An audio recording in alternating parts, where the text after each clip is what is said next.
Thank you very much. Let me begin by expressing our sadness at the passing of a wonderful man and a dear friend of mine, Herman Cain. He was a very special person. I got to know him very well. And unfortunately, he passed away from a thing called the China virus.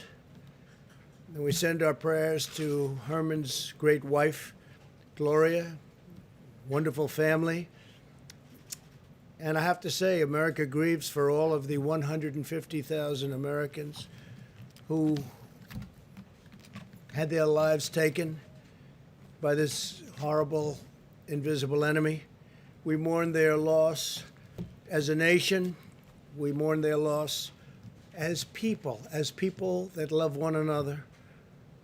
And we're working very hard to not only contain this horrible event, this horrible plague, it's what it is a plague, but also to come up with therapeutics and vaccines, and we're making a lot of strides. All over the world, they're having tremendous problems. A resurgence has taken place in many countries that people thought were doing well. Despite a wide range of approaches to the pandemic between countries, this resurgence in cases is occurring throughout large portions of our planet in Japan, China, Australia, Belgium, Spain, France, Germany, Hong Kong, places where they thought they've really done great. It came back, and in a couple of cases came back very strongly. The virus was said to be under control, but new cases have risen very significantly once again.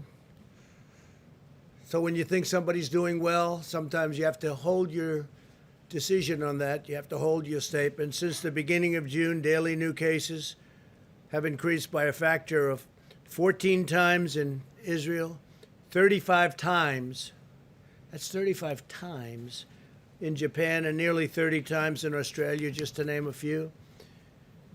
These were countries that were doing incredibly well. Leadership was being praised. Latin America now leads the world in confirmed infections. And with the scarcity of testing in Latin America, the true numbers, you have no idea what they might be. And I can say scarcity of testing almost anywhere except for our country. This disease is highly contagious and presents unique challenges to our border states. Meanwhile, states like California, Washington State, Maryland, Virginia, Nevada, Illinois, Oregon, and many others, they were thought to be doing well, and they had a big resurgence and were hit very hard. And governors that were extremely popular are not so popular anymore. They were held up as models to follow, and then they got hit. And I'm not even saying it's their fault. It's probably not their fault. It's just the way it is. That's the way it is. Highly infectious, one of the most infectious diseases that anybody has ever seen. Not since 1917, over 100 years ago, has anyone seen anything like what we're witnessing now. But these states have also seen the virus substantially rebound, and again, no one is immune. No one is immune. These facts illustrate the imposing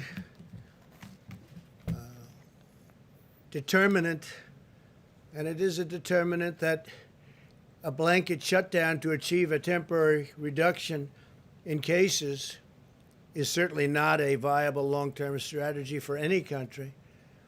People are starting to understand the disease now. We certainly have understood a lot about the disease that we didn't have any idea. Nobody ever saw anything like this. The primary purpose of a shutdown was to flatten the curve, ensure sufficient hospital capacity, and develop effective treatments and therapies to reduce mortality. And we've done that, but it can come rearing back when you least suspect it. We did the right thing initially. We saved millions of lives. What we did the right thing. But a permanent shutdown would no longer be the answer at all. a small shutdown of certain areas, but we don't want to do that. Small shutdowns can be very helpful, but not for long periods of time. We understand what we're dealing with now, but it's a very complex situation. And I can only say, thank heaven that we are so advanced in what we're doing in terms of vaccines and therapies. We now know a great deal about the virus and how to treat it and who it targets. Almost half of the deaths come from less than 1% of our population. Think of it, half of the deaths, really a tremendous number, half of the deaths come from less than 1% of our population, those living in nursing homes and assisted living facilities. The average age of those who die from the illness is 78. We've announced very strong measures to protect those who are most vulnerable. The scientific path forward is to protect those at highest risk while allowing those at lower risk to carefully return to work and to school with appropriate precautions. I'm once again urging the American people to protect their dear family and friends and anybody who's elderly, especially if somebody's elderly and they have heart problems, if they have certain illnesses. Diabetes is a very bad one, having to do with what we're discussing. But you want to protect the elderly and socially distance. Wear a mask if you cannot socially distance, and practice vigorous hygiene. Everyone, even healthy young people, should be taking extraordinary care to avoid infecting those at the highest risk from this terrible disease. The elderly and those with chronic health issues have to be protected. In the current hotspots across the Sun Belt, the data is showing very encouraging signs. Arizona, in particular, has crossed an important threshold. For every person with the virus, we're now seeing an average of less than one additional person infected, and the numbers are coming down and coming down very substantially. They're starting to come down in Florida. Arizona is really leading away. I was in Texas yesterday, and they're starting to come down significantly, we believe, in Texas. Need another few days to figure that one out, but it looks like they're coming down very significantly. Earlier today, I visited the Red Cross headquarters to discuss plasma therapy, which is a tremendous thing that they're looking at, and they have a lot of experience with it. Potentially life-saving treatments that infuse sick patients with powerful antibodies donated by those who have recovered successfully from this disease. More than 2 million Americans have recovered from the virus, and today we're asking them to visit coronavirus.gov, and volunteer to donate plasma. We need plasma. It's something that's been very effective, and we need plasma from those that were infected and successfully recovered, as most people do. Most people do. Plasma is one of the many promising treatments my administration is accelerating. We've secured over 90% of the world's supply of remdesivir, which is terrific, an encouraging antiviral drug that can effectively block replication of the virus. We've also approved the use of the widely available steroid, which has been very successful, dexamethasone, which has shown success even in patients at more advanced stages of the disease. On July 17th, we announced a $450 million agreement with Regeneron to build manufacturing plants and hundreds of thousands of doses of its antibody treatment, which is currently in late-stage clinical trials, moving along very rapidly. That's Regeneron. As a result of such significant strides in treatment, the mortality rate in those over the age of 18 is 85% lower than it was just in April. So in a very short period of time, think of that, just 85% lower than it was in April. It's a big statement. Now I want to provide an update on our efforts to ensure a strong economic comeback, including our negotiations on Capitol Hill. Throughout this crisis, my administration has taken the most aggressive action in history to rescue American workers. We love our American workers, and we've set records on job creation, records 2 months in a row. We enacted a $3 trillion economic relief package. The Paycheck Protection Program alone saved over 50 million jobs. We delivered $300 billion to direct cash payments to Americans. We approved $500 billion for our hardest hit industries. $500 billion. We allowed struggling homeowners to reduce or defer their mortgage payments, and we put a nationwide moratorium on evictions from federally backed properties. It was a big thing, very big thing. We also suspended student loan payments for 6 months, and we're looking to do that additionally and for additional periods of time. As a result of these extraordinary steps by the administration, we added a record 7 million jobs in the 2 months past alone. To ensure this comeback continues, which we think it will, we had great foundation to build on. We were the strongest country in the world, nobody close. We were outdoing everybody from China. If you remember, for many years you heard that in 2019 China would surpass the United States. Well, it didn't. We gained on them very significantly. We took it to a level that nobody's ever seen, 2019, and we'll be back there very shortly. It won't take very long based on everything that we're seeing. It's not going to take very long. I think next year is going to be an excellent year, maybe one of our best years ever from an economic standpoint. We can never, ever forget the people that have been lost, and we never will. We'll never forget them, never forget what happened. This could have been stopped in China. They should have stopped it, and they didn't. But I'm asking Congress to pass additional legislation to support Americans in need. First, we want a temporary extension of expanded unemployment benefits. This will provide a critical bridge for Americans who lost their jobs to the pandemic through no fault of their own. This was not anybody's fault from the standpoint of jobs. It happened. Terrible thing happened. Could have been stopped. It happened. I want to thank Senate Republicans for fighting to extend unemployment benefits today in the face of very strong Democrat obstruction, which I'm surprised at, because this is great for our country and it's great for our workers, and it wasn't our workers' fault. Second, we're asking Democrats to work with us to find a solution that will temporarily stop evictions. We do not want people who have lost their jobs due to the virus to be evicted from their homes or apartments. We don't want that to happen. Third, we need Democrats to join us to pass additional economic relief payments for American citizens, like the payment sent directly to 160 million Americans earlier this year, which was a tremendously successful program.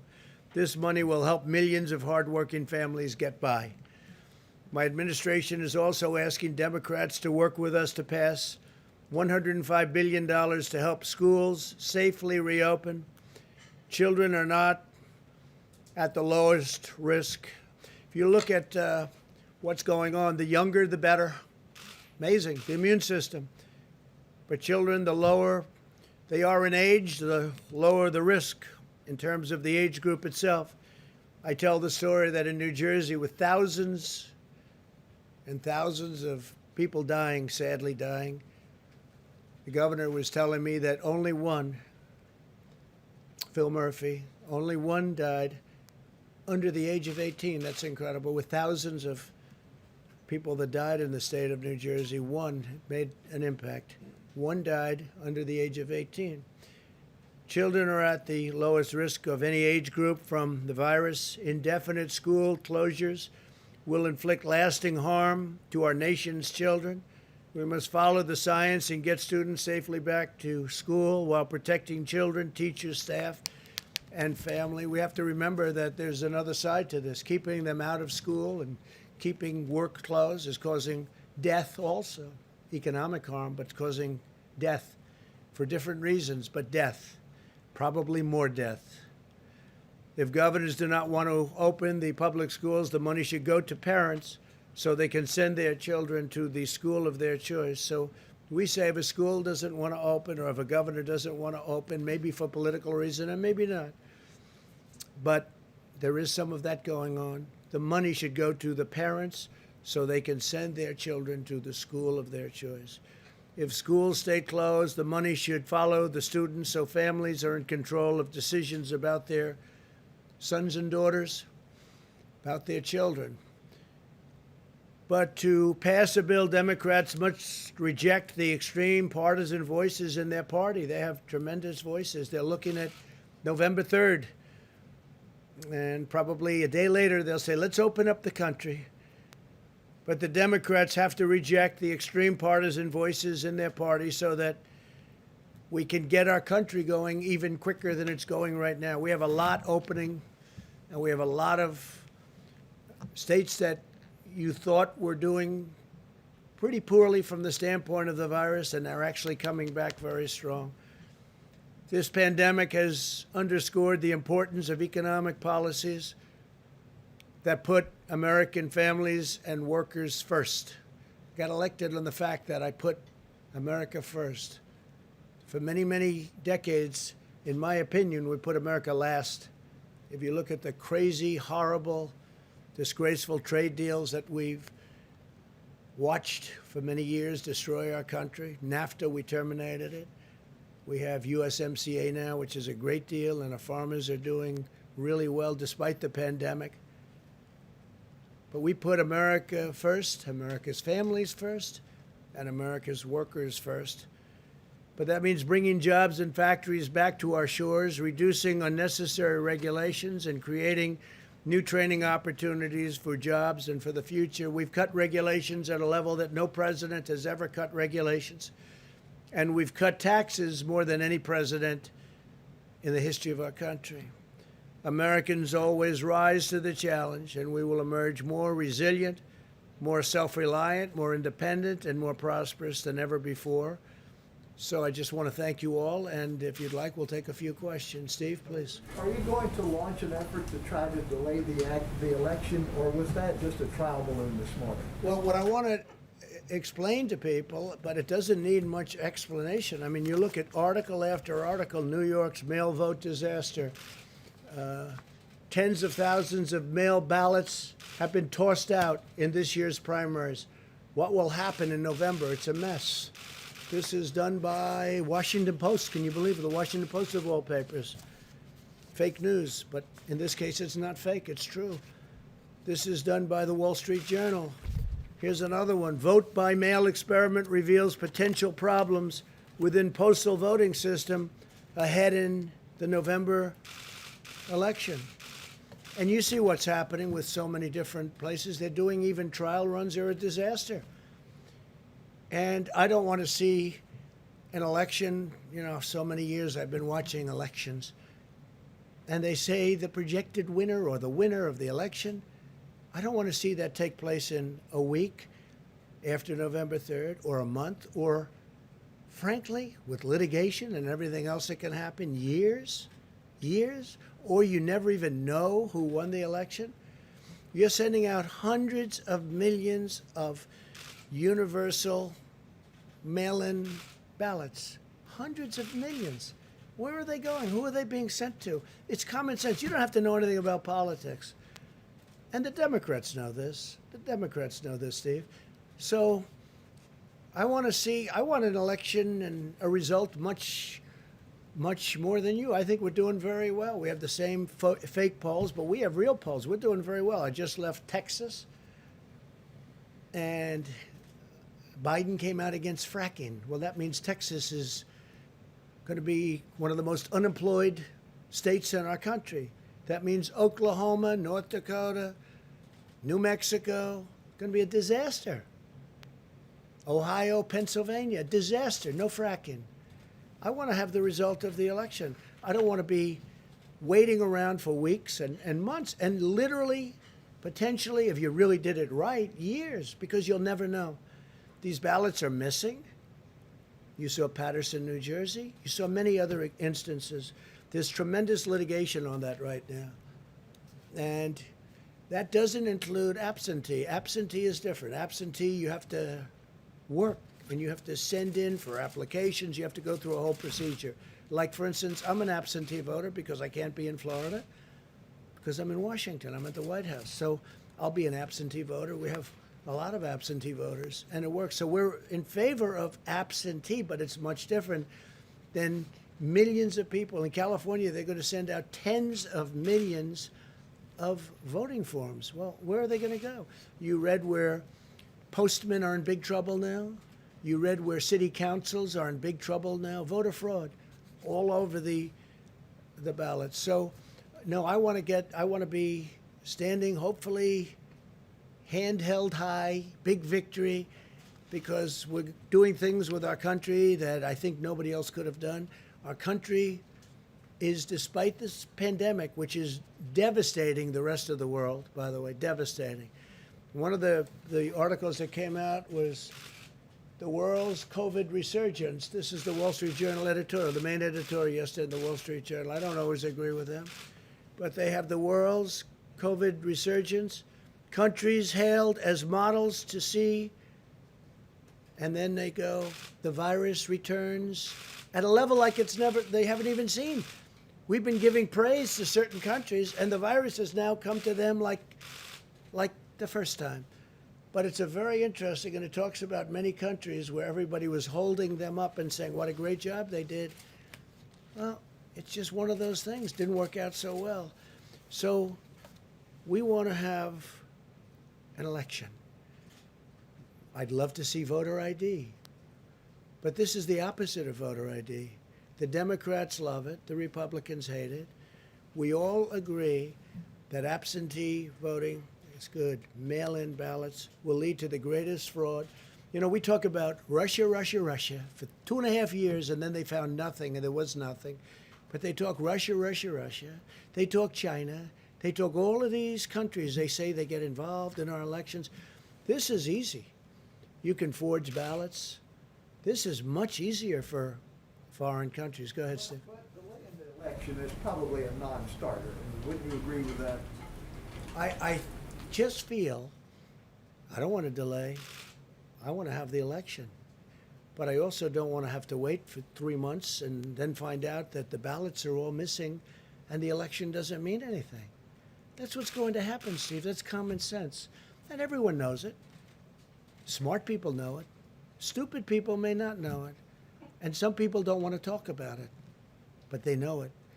And no, we want to have an election where people actually go in and what's your name? My name is so-and-so. Boom, you signed the book like I've been doing for years.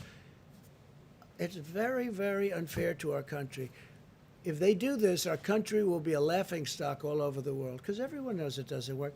How many ballots is he sending in California? Is it 28 million or some massive number?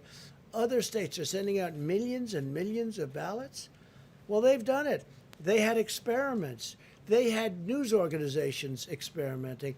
And look, read the story in the Washington Post about mail-in voting. It's a disaster. I'm very surprised to see that story, frankly, from them.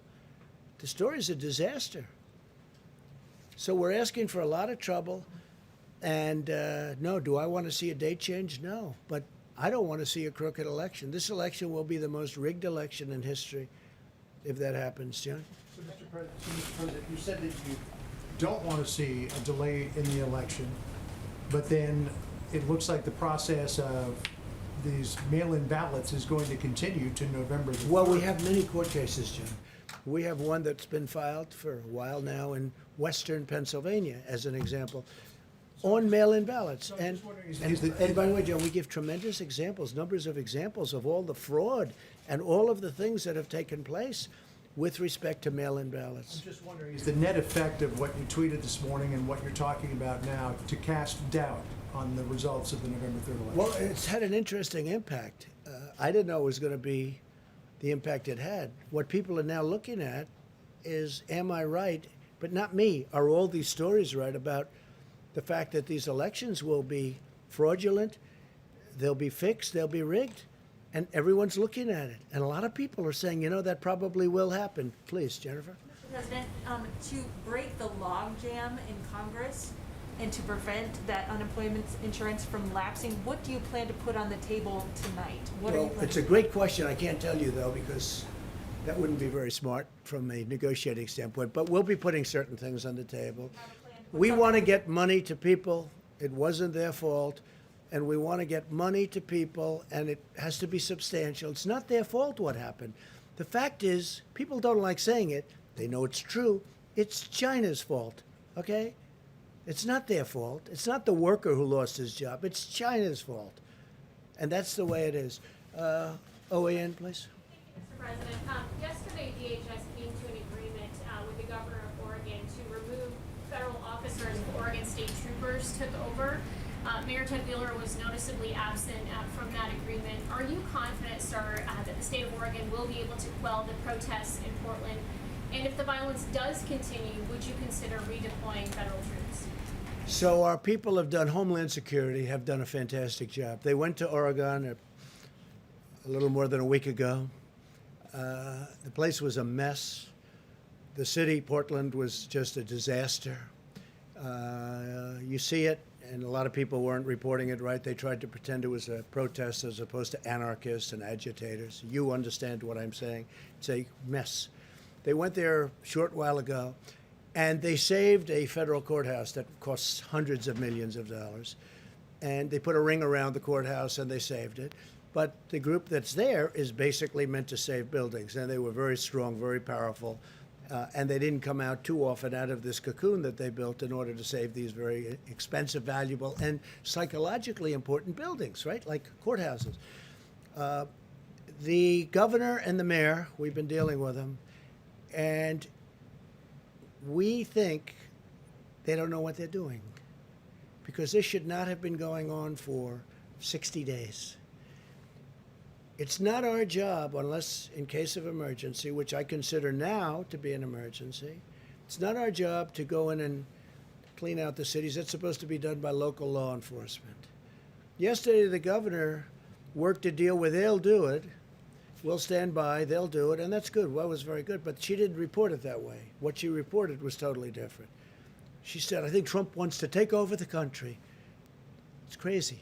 So what happened is our people are staying there to see whether or not they can do it today and tomorrow. And if they don't do it, we will send in the National Guard and we'll take care of it. And we're telling right now these protesters, and many should be arrested, because these are professional agitators, these are professional anarchists, these are people that hate our country. We're telling them right now that we're coming in very soon. The National Guard, a lot of people, a lot of very tough people. And these are not people that just have to guard the courthouse and save it. These are people that are allowed to go forward and do what they have to do. And I think that makes the governor's job and the mayor's job a lot easier. So they're working today and probably tomorrow to clean out this beehive of terrorists. And if they do it, I'm going to be very happy. And then slowly we can start to leave the city. If they don't do it, we'll be sending in the National Guard. Please. Mr. Trump, given what's happening with Major League Baseball and now today the Rutgers football team is quarantined, how can you assure people that schools will be safely reopened? So can you assure anybody of anything? I do say, again, young people are almost immune to this disease. The younger, the better.